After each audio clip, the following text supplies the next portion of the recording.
আমি সঙ্গ মানুষকে, অসহায় মানুষকে কিছু সাহায্য করেন ভাই।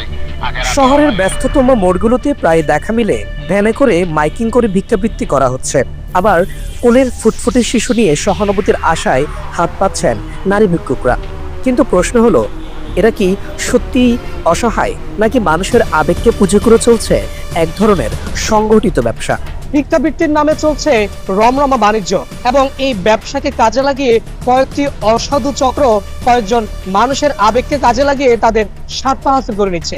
দর্শক, এমন একটি সত্যতা বেরিয়ে এসেছে আমাদের আজকের এই অনুসন্ধানী পর্বে। পুরো পর্ব জুড়েই আপনাদের সাথে থাকবো আমি, সাজাদ হুসাইন। একজন নারীকে দেখা যায় প্রতিবন্ধী শিশুকে নিয়ে একটি অফিসের সামনে ভিক্ষা করছেন। কিছুক্ষণের মধ্যেই সেখানে যোগ দেন আরেক নারী, সঙ্গে একজন প্রতিবন্ধী। তাদের কথোপকথন আমাদের মনে সন্দেহ জাগায়। আপনার ছেলের কি নাম? আরমান হোসেন। দুজনের তো একই অবস্থা। আল্লাহ সৃষ্টি করছে, আমরা কি করবো? আচ্ছা আচ্ছা। আপনাদের জামাই কি করে? এর আব্বু আরেক বিয়ে করে গেছে গা।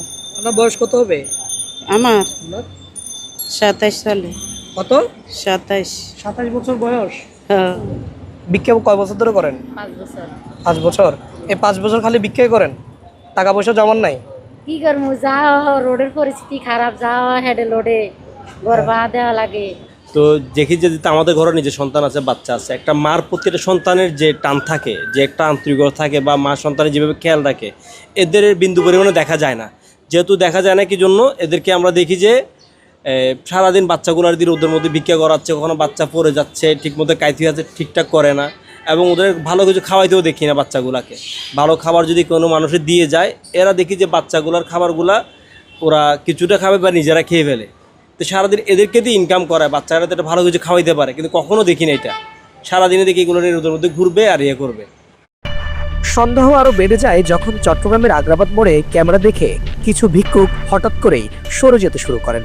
তবে হুইল চেয়ারে বসে থাকা এক বৃদ্ধ এবং তার সঙ্গে থাকা শিশুর দৃশ্য আমাদের নজর কাড়ে। প্রশ্ন করি, এই শিশুটি তার কে হন? উত্তরে মেলে শিশুটি তার সন্তান। তবে বিষয়টি আমাদের কাছে খুব একটা গ্রহণযোগ্য মনে হয়নি। আপনার এই যে এটা আমার কি হয়? আমার ছেলে।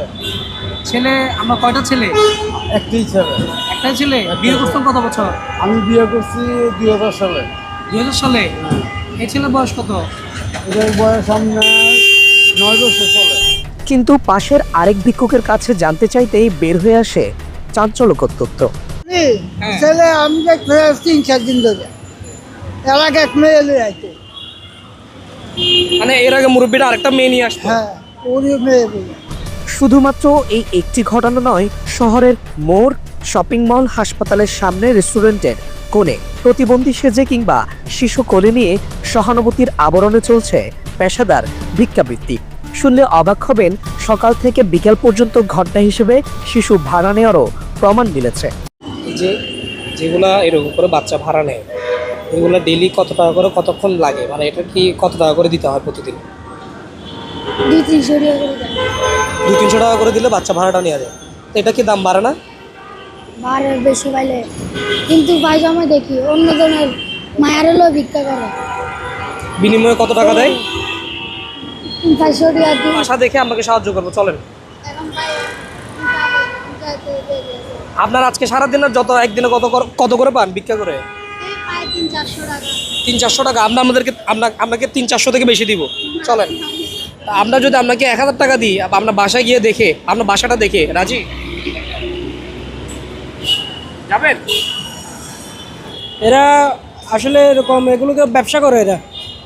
এগুলো করে করে ওই আজকে একটা আনবে, কালকে একটা আনবে, এগুলো করে করে এরা এই টাকা ইনকাম করে। ওই টাকা দিয়ে মনে করেন বিভিন্ন ধরনের নেশা করে এরা। আবার বিভিন্ন ছেলেদেরকে পালে, আর সব জায়গায় ছেলে লাগা রাখছে, ওদের লিডে চলে। এই অনুসন্ধান দেখায় দারিদ্রতা নয়, মানুষের আবেগকেই পুজো করে চলছে একদল ভিক্ষুক। তাই প্রয়োজন সচেতনতা, প্রশাসনিক নজরদারি এবং প্রকৃত অসহায়দের জন্য আলাদা সহায়তা। সাজাদ হুসাইন, বাংলাদেশ টাইমস, চট্টগ্রাম।